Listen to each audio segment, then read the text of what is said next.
Hello, I'm glad you could join me for this first installment in a series of discussions of the structure and function of the urinary system. This series is taken from the Merriam Human Anatomy and Physiology textbook published by Pearson Benjamin Cummings. In this first section, we're going to take a look at the anatomy from the very gross anatomy, the location of the kidneys in the body, through the structures of the kidneys themselves, all the way down to the smallest functional unit of the kidneys, the nephron.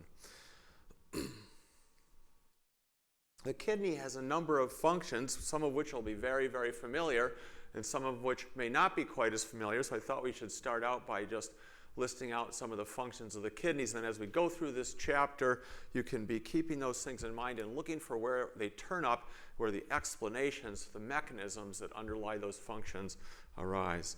So, regulation of water volume and blood pressure. We've already encountered this notion when we talked about the endocrine system and hormones like aldosterone and antidiuretic hormone that work in the kidneys. And they control the rate of urine production, which in turn controls the blood volume and blood pressure. The kidneys control the composition of the plasma, the ion concentrations, for example, of the plasma, the electrolytes. We'll be talking about, or reviewing, I should say, the way the kidneys maintain the levels of sodium and potassium and calcium in the plasma, very important electrolytes. Something you may not know, the kidneys are the long-term regulators of blood pH. We'll also mention at the end of this chapter about the regulation possibly of the pH by the lungs. The kidney's job is to manage the oxygen carrying capacity of the blood. So as again we've already discussed, when the kidneys become hypoxic, they release erythropoietin, which controls the rate of red blood cell maturation in the red bone marrow. Of course, the kidneys remove various metabolic wastes, hormones, toxins from the blood, but the kidneys also are the site of vitamin D synthesis. The process is initiated in the skin through the action of, or the energy from ultraviolet light, and then that first product from cholesterol is transported to the kidneys where vitamin D is actually synthesized. So here's a picture of the anatomy of the urinary system. We can see the kidneys and their location, and the ureters are muscular tubes that carry the urine down from the kidneys to the urinary bladder. Here's another look at the location of the kidneys in the body. There's an important role for those floating ribs we talked about. The floating ribs almost sounded like they were an afterthought when we looked at the skeleton and talked about true ribs, false ribs, and then floating ribs. Well, anyway, it turns out floating ribs obviously have a really important role there, like a bony fence to protect those delicate kidneys that are so necessary for health and survival. Here's yet another look, a transverse section through the body at the level of the kidneys. So we can see how they're kind of in the abdominal cavity and how they're packaged, how they're protected. The white line there you see surrounding the abdominal cavity is the peritoneum. It's that serous membrane that lines the abdominal cavity, and it's a lubricating, gliding membrane that also wraps around the organs of the abdominal cavity. But the kidneys are located posterior to that peritoneum, so they're called retroperitoneal in position. The kidneys have three different coverings or protective linings. The kidney's surface is covered by the renal fascia. There's the fibrous capsule. There's a connective tissue jacket on the outside of the kidneys that keeps all of the delicate components of the nephrons all tucked in there. And then there's a fat capsule wrapped around the kidneys. Fat, as we've said before, is kind of like the packing peanuts of body organs. It's filled in there to keep the kidneys in their position, and it absorbs shock so that they, again, are not going to experience any untoward forces that might harm their delicate structures. And then finally, there's a connective tissue covering called the renal fascia. It's kind of hard to see there. It's a brown outline here that covers the fat capsule and the kidney itself. And so the kidneys are well protected and tucked in there in that retroperitoneal position.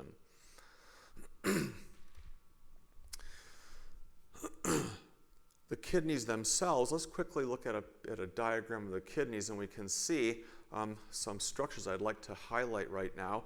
The cortex, the outer part of the kidneys, is the place where the filtration happens. We've talked a lot about kidneys and filtration, forming a lot of filtration from blood plasma and then reabsorbing most of that water and solutes back into the blood. And so we'll get a little closer look at that. But that happens in the cortex of the kidneys. And then once that filtration takes place, the kidney tubules have components that dive deep down into these renal pyramids, the medulla of the kidney, and that's where the renal or the urine production or modification is completed.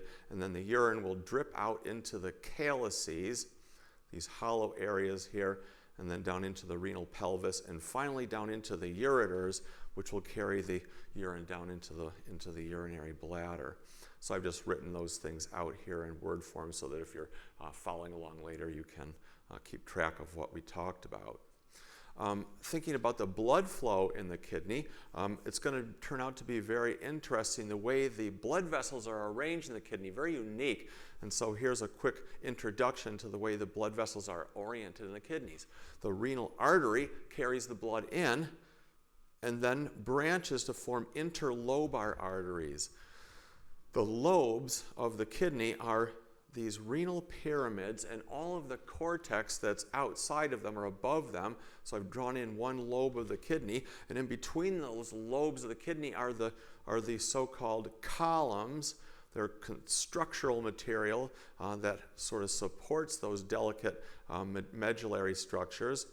And interlobar arteries and veins pass through those columns and then form arcuate arteries. Arcuate arteries are curved or arc-shaped, and they follow the contours, the boundary between the cortex of the kidney and the medulla of the kidney. So we see these arc-shaped structures. And then arising from those arcuate arteries are many, many Christmas tree-like looking or forest-looking structures called radiate arteries. And each radiate artery gives rise to a large number of afferent arterioles, arterioles that carry blood to the filtration apparatus of the kidney. So all the filtration units are out here in the cortex, and they're branching off from all those radiate arteries out there.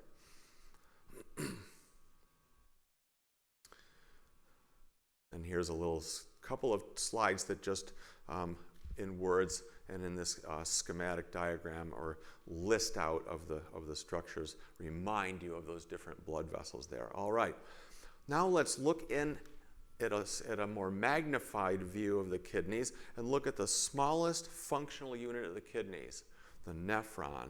The nephron has two main parts: the renal corpuscle, where the filtration happens, and then the renal tubule, where that filtrate is reabsorbed and modified to produce the final product, the urine. So here's a little cartoon diagram of a nearly satisfactory nephron representation. So the renal corpuscle is this part here that I'm circling, and it consists of a tuft of capillaries called the Glomerulus, surrounded by an epithelial cup, or capsule it's called, the glomerular capsule, which catches the filtered water and solutes and then delivers it to the renal tubule. And here we see the renal tubule has multiple parts to it, which we'll return to that a bit later. The tubule has many twists and turns, so it's called the convoluted tubule, but there's also a looping part called the loop of Henle, which we'll encounter, and we'll talk about the functions of all these different parts of the nephron. So the glomerulus is the place where the filtration happens.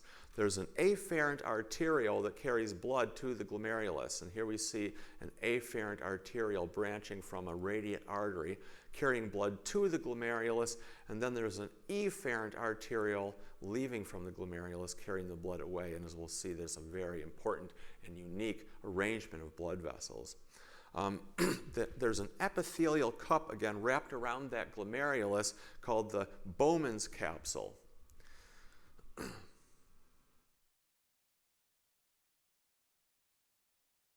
The Bowman's capsule, the outer part of the capsule, this container, is represented right here. We've just taken out some cells from the outer layer of this epithelial cup, the so-called parietal layer, and it's a simple squamous epithelium. It's just a container to hold the fluid, the filtrate it's called now. We'll be calling it the filtrate from now on, which is released from the glomerulus, and it will then flow into the tubule from here.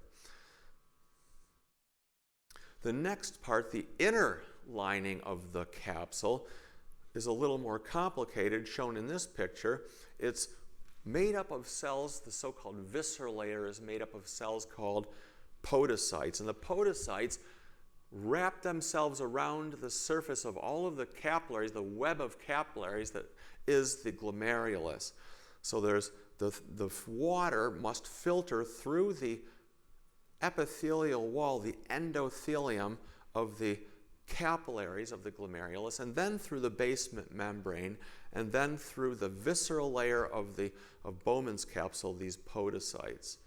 That together is called the filtration membrane. Glomerular capillary wall, basement membrane, and then the podocytes of the Bowman's capsule. Here's a nice micrograph, an electron micrograph of those podocytes. You can see how they have these foot processes that interdigitate, forming a screen-like structure with filtration slits between each foot process, and they completely cover the capillaries, and they determine essentially what can filter through that filtration membrane and what can't. And here's another way of looking at it. Here we can see the afferent arteriole bringing blood into the glomerulus, the glomerular capillaries, and then the efferent arteriole, a muscular resistance vessel that carries the blood out from the glomerulus. And again, those capillaries are completely covered by the podocytes, which are the inner layer or lining of the capsule, the glomerular capsule. Okay, let's quickly look at the renal tubule in its various parts, and maybe what kind of cells are there, and we'll give our first look into what it is that those different parts of the tubule are doing, and that will inform the shape and structure of the cells that are present. I'll show you what I mean. The first part of the tubule is called the proximal convoluted tubule, often just called the proximal tubule. So there's three parts: the proximal tubule, the loop of Henle, and the distal convoluted tubule. They're just listed out here for you for later observation or study. And this is a picture of the cells that make up the proximal tubule. These proximal tubular cells are not simple squamous cells. They're big, chunky, cuboidal cells with a brush border. They have microvilli on their surface to give them surface area, because this is where a lot of reabsorption happens, and the reabsorption happens by transporting molecules one at a time, or ions, from the filtrate, which would be here. This would be where the filtrate would be flowing through this tubule. We need to transport all the solutes across the cell membrane and then down here to where a blood vessel would be. It takes a lot of active transport to do that, reabsorbing 2/3 of the filtered volume and solutes in this area. So these cells have a lot of mitochondria to produce the ATP necessary for all that active transport, which drives secondary active transport, which and in turn moves water by osmosis. The loop of Henle has multiple parts to it. The descending limb, the downward part that goes down potentially into the medulla of the kidney, is made up of simple squamous epithelial cells, and the simple squamous epithelial cells are specialized in their permeability properties. Yes, they're simple and they're very, very thin, but they're permeable only to water and not to salt.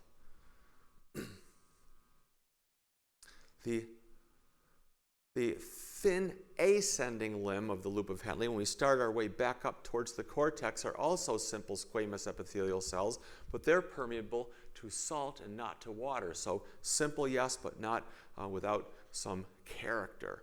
And then finally we come to the thick ascending limb of the loop of Henle, which is made up, again, of chunky mitochondria-packed cells that are very, very invested in primary active transport. So the thick ascending limb of the loop of Henle, I hope you'll keep in mind, has lots of active transporters to reabsorb salt, and that'll turn out to be a very important property that allows the kidneys to concentrate the urine in the end. Then we come to the last part of the tubule, the collecting duct. The collecting duct carries the filtrate right down through the medulla of the kidneys, and the final urine will drip out of the end of the collecting ducts or collecting tubules. And they're made up of, again, some chunky cuboidal cells called principal cells. And the principal cells are going to allow us to reabsorb some water by osmosis as the filtrate travels down through the medulla. There's a few intercalated cells in those tubules whose job it is to control the pH of the filtrate, which in turn is intended to help control the pH of the blood. The kidneys control the blood pH in the long term by acidifying or making more alkaline the urine in order to adjust the pH of the blood. So that's what those intercalated cells are for. Again, so just to get back to a schematic, I ran along for a while without showing it. There's the glomerulus and the capsule, proximal convoluted tubule, thin descending limb of the loop of Henle, thin ascending limb. Then we come to that thick ascending limb where there's a lot of active transport, the distal convoluted tubule, and then finally the collecting duct or collecting tubule, which carries the urine down through the medulla, down through the medulla and out. So the cortex is here where the filtration is happening, and here's our arcuate artery and vein, and the medulla is down in this region. All right. One more thing to maybe cover before we end this session, and that is the capillaries that are associated with the tubules. There's capillaries in the glomerulus, but we need to talk about where does the blood go after that.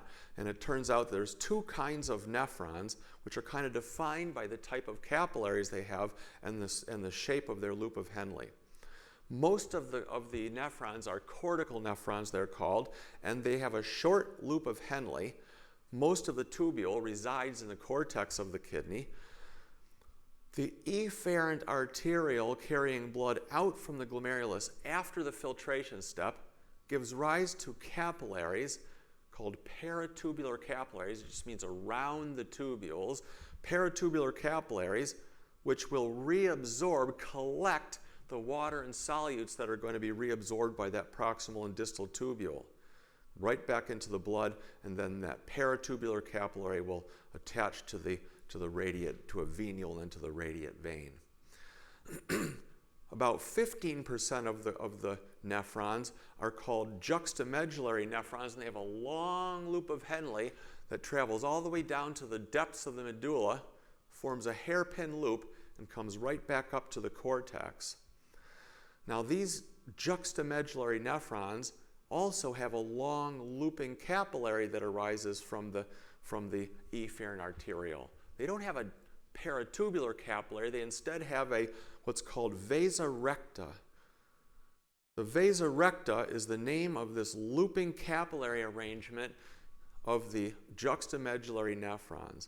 So the capillary travels all the way down into the deepest part of the medulla, and then no branches travel out to veins until the capillaries rise all the way back up to the cortex. And you can see this little arrow here. Then the blood can enter the venous circulation. So we have paratubular capillaries associated with cortical nephrons, vasa recta capillaries associated with juxtamedullary nephrons.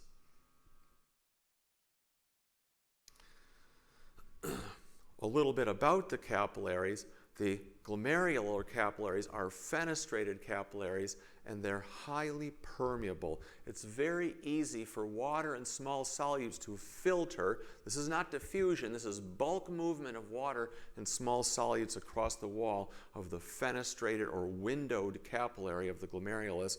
And The next step in our discussion, we'll go and talk about the cells and mechanisms that control the rate of that filtration. How do we control the filtration rate, which in turn will determine to some degree how much urine we're going to produce and what the effect is going to be on the blood volume and blood pressure.